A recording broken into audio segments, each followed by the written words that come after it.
So we go to Brentford and we win by 2 goals to 1. But to be fair, we were utterly shocking yesterday. This is the Toon review.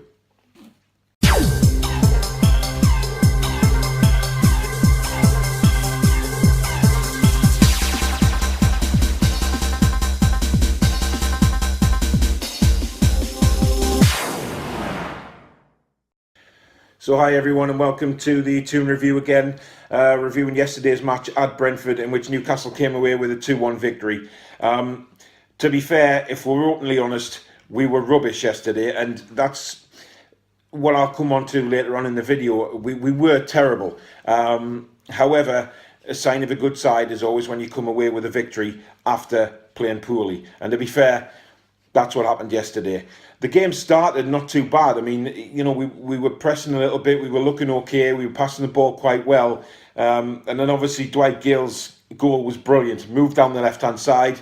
Dwight Gale brings it into the box and absolutely smashes it into the top corner. Now, from there, it looked like we could go on and maybe really push Brentford back, get a few goals, and really get the confidence going back after a couple of not-so-great games. However, Dwight Gale gets injured and that kind of rocks us a little bit. You know, we lose our stride, Gale goes off, things start to go a bit wrong. We don't look as strong on the ball, we're getting pushed back by Brentford, and you could really see what was coming. You know, the injuries aside, we're just not strong enough at the minute for me in the middle of the park. We need to be stronger. Callback for me, he's had his time, he's not going to do it at all. He's really not going to do it anymore, which is disappointing. And Isaac Hayden, obviously he had to go off injured yesterday, replaced by Vernon Anita, who then had to go off injured as well. So yesterday we were just down to our last bare bones. It's fair to say. Rafa couldn't really do anything tactically wise with the substitutions because we had so many injuries going on. However, I don't really expect the quality that we've got in the side to be pushed back as much as we were. Second half was just awful. Really awful. And that's what I wanted to talk about in this video, to be fair. Not really about the result. We were dreadful in the second half. We were getting pushed back constantly. We weren't threatening at all. And then somehow, in the last few moments of the game, the last 10 minutes, beautiful ball by Jose Perez outside of the right boot, curled it right onto Daryl Murphy's head, and it was a brilliant header into the corner of the net. Now, Murphy has sat and waited for his chance to come into this team, and he did the same again yesterday. He was on the subs bench after scoring at Birmingham, but he doesn't twist, he doesn't sulk, he just gets on with the job he's been employed to do, and he got his just rewards again yesterday with a lovely glancing header. Now, I think he should be in the team because he offers us something different. Even when Dwight Gale is in the team, I think Daryl Murphy offers us something different, you know, that other teams won't have seen this season from us, because it's starting to look like the teams are doing the homework on us now and are performing even better against us because they're working us out.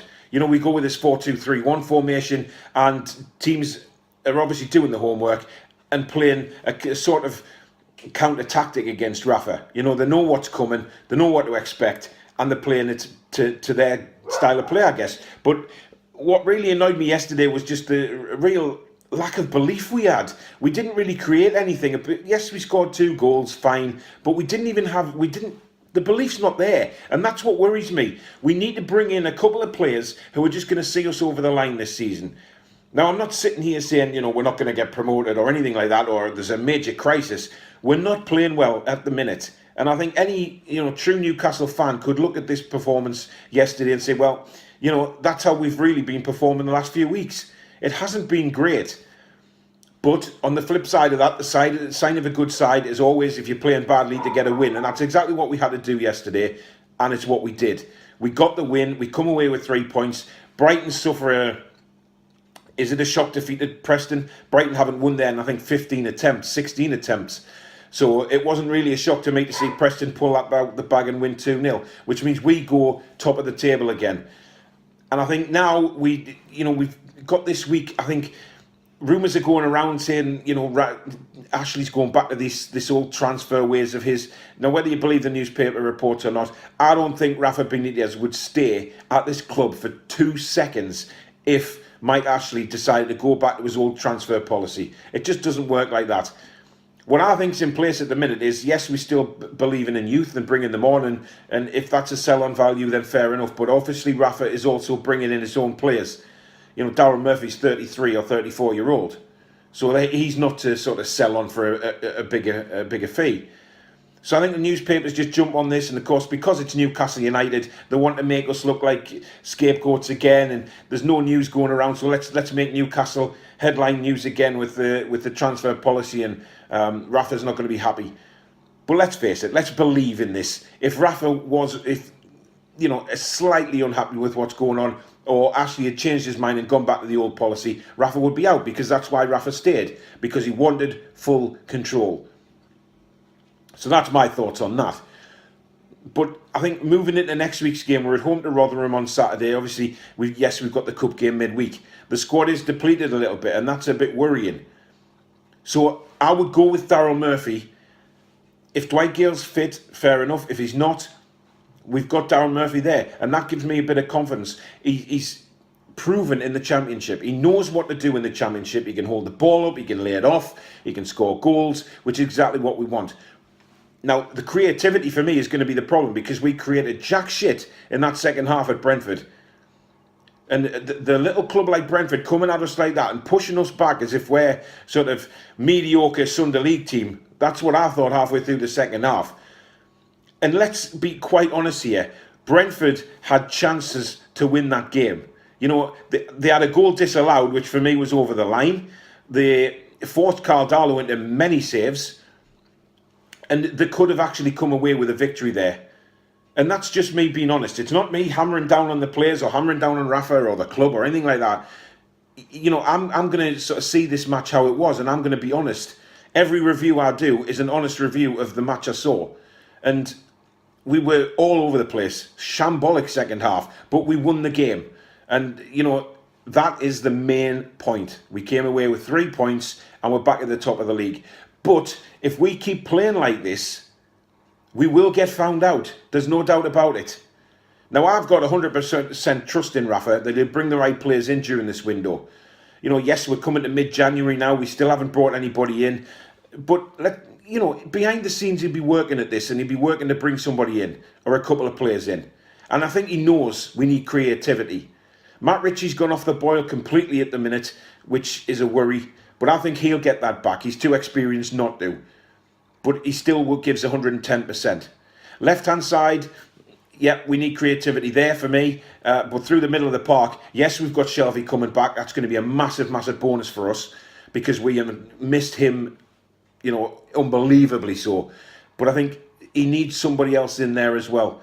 You know, if we're going to play a number 10 role, then we need somebody with a bit of vision, a bit of creativity, somebody who can spot a pass, somebody who can score goals, and somebody who isn't afraid to take players on.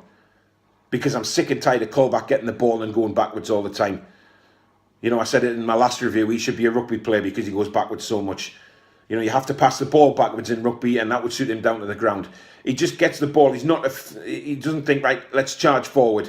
He wants to lay the ball off back to the back four, who'll knock it about for a bit.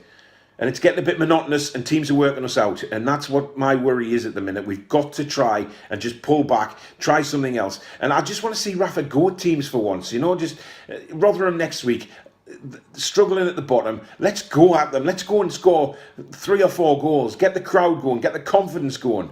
You know, yes, we've got the cup game in midweek. I'll do a preview for that later on in the week, and my thoughts on us, what we should do, given our injury situation. But that's to come. You know, at the minute we need to concentrate on the league. I feel the league is very, very, very important now, because those results yesterday helped us no end. And it's given us a bit of breathing space. But now against Rotherham, we need to go out there and absolutely go at them from the off. Really have a good go. Score a few goals, crowd chanting, and get this feel-good factor back. Because I think the feel-good factor is just missing a little bit at the minute. And, you know, yesterday's performance didn't really give me a feel-good factor again, even though we came away with the 3 points. But enough of the negativity. Let's just believe in what Rafa's doing now. Believe he's going to get the players in that he wants, and go from there. So thanks very much for watching the review. Please do comment below about how about what you felt of yesterday's game and the transfer policies, etc. And I will read them. I read all the comments that I get. Do subscribe if you're new to the channel, and also you can check me out on Twitter at the Toon Review, and also on Instagram, which is the Toon Review. That's starting to build up quite nicely as well.